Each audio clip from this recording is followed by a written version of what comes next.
Assalamualaikum warahmatullahi wabarakatuh. Waalaikumsalam warahmatullahi Waalaikumsalam wabarakatuh. warahmatullahi wabarakatuh.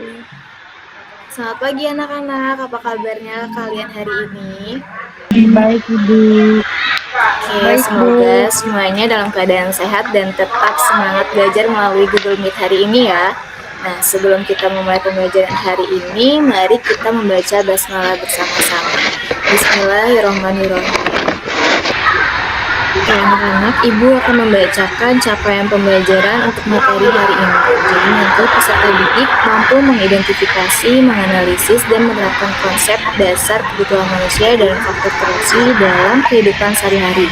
Tujuan pembelajaran yaitu untuk mengevaluasi setelah proses pembelajaran selesai, peserta didik diharapkan mampu menjelaskan pengertian kebutuhan manusia dalam konteks ekonomi, mengklasifikasikan jenis-jenis kebutuhan manusia berdasarkan sifat, waktu, dan tingkat kepentingannya, mendeskripsikan pengertian dan jenis-jenis faktor produksi, menjelaskan hubungan antara kebutuhan manusia dan pemanfaatan faktor produksi.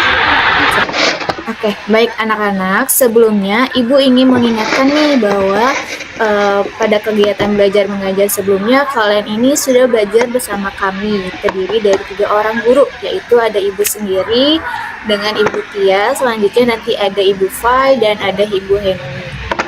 Selanjutnya, Ibu akan mengecek kehadiran terlebih dahulu. Ketika nama kalian dipanggil, silakan menjawab hadir ya. Nonun, Hadir Ibu. Hadir Ibu. Nuhasana, Hadir, Ibu. Dina Suci Airifa, Hera Okta, Hadir, Ibu. Devi Nur, Hadir, Ibu. Nadia, Hadir. Tiara. Hadir Ibu. Oke, anak-anak, hari ini kita akan belajar secara berkelompok nih. Karena pembelajaran hari ini dilakukan melalui Google Meet, Ibu sudah membagi kalian menjadi 3 kelompok. Kelompok yang pertama itu dipimpin oleh Hera. Untuk kelompok 2 dipimpin oleh Nur Hasanah. Dan terakhir kelompok 3 ini dipimpin oleh Ratnasari. Baik anak-anak, kelompoknya ini sudah terbentuk ya. Nah, dengan adanya kelompok ini, nanti saat diskusi berlangsung, setiap ketua kelompok akan membantu untuk mengkoordinasikan anggota kelompoknya. Ketua kelompok bertugas untuk memastikan semua anggota ikut berdiskusi, menyampaikan pendapat, dan bekerja sama dalam menyelesaikan tugas yang diberikan. Jadi, Ibu harap setiap anggota kelompok dapat aktif berpartisipasi dan saling membantu satu sama lain. Jika sudah siap, mari kita mulai pembelajaran hari ini. Oke, anak-anak, masih ingat dengan materi minggu lalu yang sudah Ibu Fai sampaikan? Coba siapa yang bisa membantu Ibu menjawab? Minggu lalu kita membahas tentang pentingnya belajar ekonomi, Bu, karena ekonomi membantu manusia untuk memanfaatkan sumber daya yang kita punya untuk mendapatkan manfaat sebanyak-banyaknya.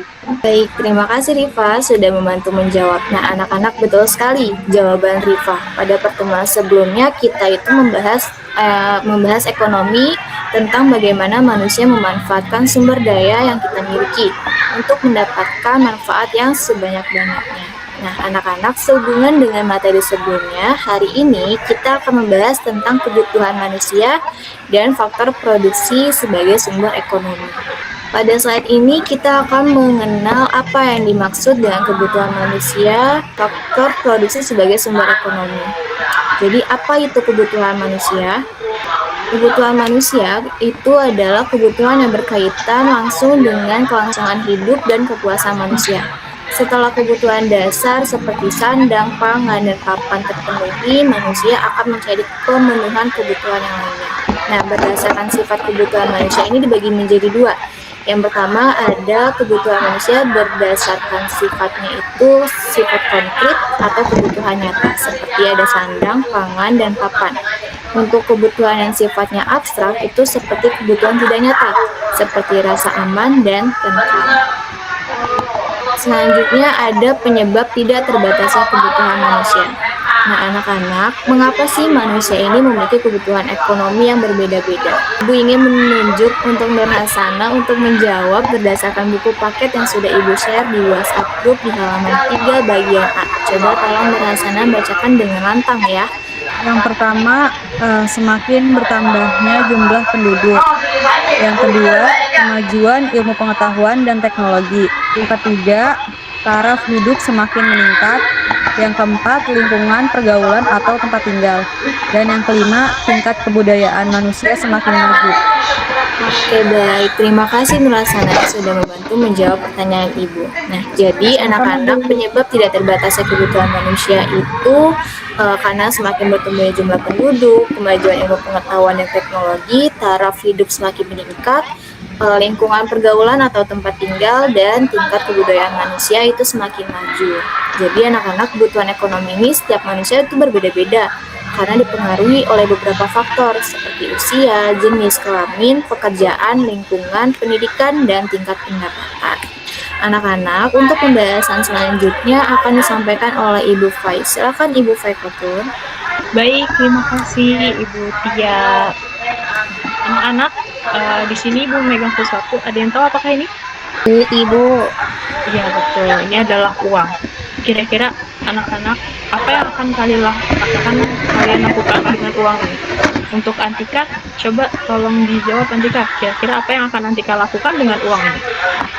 Antika akan lakukan untuk membeli jajan di kantin, Ibu.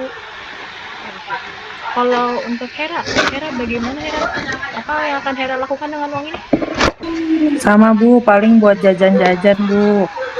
Oke, nah kita masuk ke materi nih ya, apa kita kaitkan dengan uang. Jadi menurut intensitas atau kegunaannya, menurut tingkatnya, kebutuhan itu menjadi 3 intensitas kegunaan. Yang pertama, ada kebutuhan primer. Kebutuhan primer itu seperti apa? Contohnya seperti yang tadi kalian lakukan, yaitu untuk memenuhi kebutuhan kalian terhadap bahan pangan atau makanan. Nah, itu termasuk dalam kebutuhan primer. Nah, selanjutnya ada kebutuhan sekunder. Kebutuhan sekunder itu apa sih? Kebutuhan sekunder itu merupakan kebutuhan penunjang. Misalnya ketika kalian sekolah, kalian memerlukan buku sebagai barang penunjangnya. Selanjutnya, kebutuhan tersier. Nah, kebutuhan tersier ini seperti apa? Kebutuhan tersier itu merupakan kebutuhan mewah. Artinya, ketika kebutuhan primer dan sekunder kalian sudah terpenuhi, kebutuhan utamanya kalian butuh sekolah. Kemudian kebutuhan sekundernya, kalian membutuhkan buku sebagai penunjangnya. Kemudian kebutuhan tersier ini apa? Kebutuhan tersier ini kebutuhan mewah. Dimana kalian bisa memilih buku seperti apa yang ingin kalian pakai. Apakah buku yang seperti biasa-biasa saja, atau karena manfaatnya saja, atau karena kalian ingin sesuatu yang lebih unik sehingga kalian membeli buku yang berwarna-warni atau buku yang lebih unik. Oke, selanjutnya tadi berkaitan dengan materi atau uang yang kita miliki. Sementara kalau rohani atau non material ya kembali lagi seperti dengan kebutuhan psikologis atau rasa bahagia, rasa nyaman, itu merupakan kebutuhan rohani atau non material. Tanpa materi kita tetap bisa mendapatkan kebutuhan, itu kebutuhan rohani. Selanjutnya menurut subjek yang membutuhkan, berdasarkan subjeknya kebutuhan manusia dibedakan menjadi 2, yaitu kebutuhan individual, kebutuhan kelompok atau kolektif. Kebutuhan individual itu bisa dikatakan seperti kalian makan, minum, pakaian. Nah, itu merupakan kebutuhan individual yang mana kalian akan menggunakan barang-barang itu untuk diri kalian sendiri. Sementara kebutuhan kelompok atau kolektif itu bisa dapat berupa misalnya alat elektronik, rumah. Nah, itu kan akan digunakan oleh banyak orang, tidak untuk diri kalian sendiri. Nah, selanjutnya ada faktor produksi sebagai sumber ekonomi. Faktor produksi akan menghasilkan barang dan jasa. Untuk menghasilkan barang dan jasa diperlukan usaha yang disebut sebagai produksi. Usaha produksi memerlukan produksi sumber daya terdiri dari air, tanah, hutan, dan lain sebagainya. Kemudian ada sumber daya nara atau manusia, di mana merupakan pengusaha, modal, dan segala macam alat bantuan manusia yang membantu dalam proses produksi. Oke, masuk ke slide selanjutnya. Slide selanjutnya ada sumber daya alam. Sumber daya alam di sini merupakan segala sesuatu yang berasal dari alam dan dapat dimanfaatkan untuk kegiatan produksi seperti tanah, air, hutan, barang tambang, hasil laut. Sumber daya alam jumlahnya terbatas sehingga harus dimanfaatkan secara bijaksana. Jadi tidak boleh boros terhadap sumber daya alam, karena sumber daya alam ini untuk mendapatkan kembali seperti yang sekarang kita nikmati itu memerlukan waktu yang bertahun-tahun lamanya hingga kembali menjadi sumber daya alam yang berbeda. Selanjutnya adalah tenaga kerja. Tenaga kerja adalah kemampuan manusia yang digunakan dalam proses produksi, baik tenaga fisik maupun pikiran. Nah, dalam tenaga kerja terdapat masalah-masalah di negara berkembang seperti negara kita ya. Negara kita ini termasuk ke dalam negara berkembang. Masalahnya ada apa aja? Yang masalahnya pertama ada kualitas pendidikan yang rendah. Kemudian ada kurangnya keterampilan. Keterampilan yang di sini adalah seperti kemampuan atau keahlian yang dimiliki oleh setiap individu. Terus kurangnya pengalaman. Selanjutnya ada produktivitas yang rendah. Karena selanjutnya ada modal dan kewirausahaan. Modal adalah barang atau uang yang digunakan untuk membantu proses produksi. Misalnya mesin, gedung, alat produksi, kendaraan, uang, dan sebagainya. Modal sangat penting untuk memperlancar kegiatan ekonomi dan meningkatkan hasil produksi. Nah, kewirausahaan merupakan kemampuan seseorang dalam mengatur, mengelola, dan mengambil resiko usaha agar kegiatan produksi berjalan dengan baik. Wirausaha berperan dalam menggabungkan faktor produksi, mengambil keputusan usaha, menciptakan inovasi serta Nah, selanjutnya di sini terdapat kelangkaan sumber ekonomi. Kelangkaan sumber ekonomi merupakan keterbatasan sumber ekonomi yang membuat manusia melakukan segala usaha, bahkan jika perlu dengan pengorbanan. Itu misalnya menghabiskan dana, tenaga, pikiran yang tidak sedikit, akan dapat menjadi kebutuhan hidup. Adapun penyebab kelangkaan sumber ekonomi itu sendiri antara lain adalah kelangkaan sumber daya alam, tenaga kerja, serta modal dan teknologi. Ibu belum selesai sampai sini. Ibu meminta anak-anak untuk mengerjakan lembar kerja karya. Atau kalian mengerjakan soal-soal, tapi soal-soal yang diberikan ini tidak berbentuk tulisan. Anak-anak harus mengisi kuis. Kuisnya terdapat di link yang sudah diberikan di grup WhatsApp ya anak-anak. Jadi tolong dikerjakan saat ini juga dan akan kita lihat hasilnya. Siapa yang mendapatkan nilai paling tinggi? Artinya yang mendapatkan nilai paling tinggi anak-anak sudah disiapkan belum device-nya? Sudah Ibu. Sudah Bu. Yang dikerjakan ya. Ibu memantau dari laptop Ibu. Baik, Bu.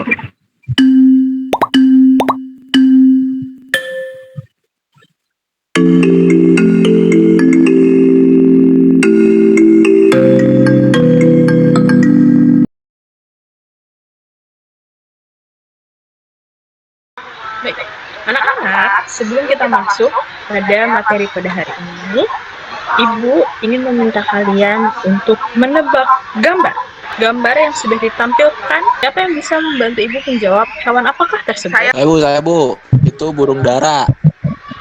Apakah benar ini burung dara? Ya, ternyata salah. Ini adalah gorila. Selamat, Anda terjebak. Yang kedua, jawab apakah hewan ini? Bebek. Mari kita lihat apakah betul ini bebek. Ternyata lagi-lagi salah. Ini adalah aku. Tahu biasa anak-anak panggil biasanya sebagai anjing. Tuh, ini ada bubuk ya anak-anak, jadi bukan bebek. Gambar ini adalah pengecoh. Nah, gimana anak-anak? Sekarang udah refresh sebelum otaknya, udah ngerasa happy, udah ngerasa senang belum? Baik, terima kasih. Baik anak-anak, halo semuanya, apa masih semangat? Masih, Bu. Baik, terima kasih jika kalian masih semangat.